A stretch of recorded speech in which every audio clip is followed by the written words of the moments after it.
my maritime archaeologists, some of them have been diving up to 40 years as professional archaeologists. They've said, look, we don't usually find those sorts of things on shipwrecks.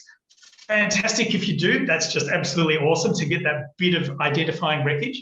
But rather, they've taken the approach that, look, we need to add up all sorts of bits of evidence. We need to have a list that we agree on. We say if we can tick off all of these things or most of these things that include the length of the ship, the timber that it was made from to make sure it was British and not American, the actual size of the individual bits of timber that made it up, because that reflects the overall size of the ship.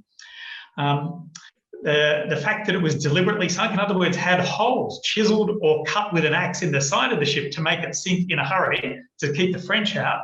A whole series of things like this, but ultimately the size, the length, the shape, and the construction. And also down to things like, do the individual timbers in this ship line up with the plans that we have of Endeavour that were created when the Royal Navy took it on for James Cook in 1768. So we've taken what we call the preponderance of evidence approach. So the RIMAT team got the signature piece of evidence.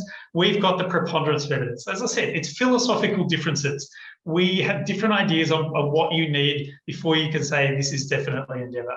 And that's the point we reached this year. And we went through the list again and again, went back, checked the original plans, checked the original documents, asked ourselves multiple times, are we sure of this? Do we really want to come out and make this bold claim that will cause difficulties and controversies? Are we absolutely sure as a national museum that we will stand by the evidence that we've gathered with RIMAT and in the archives? Do we want to really make that claim?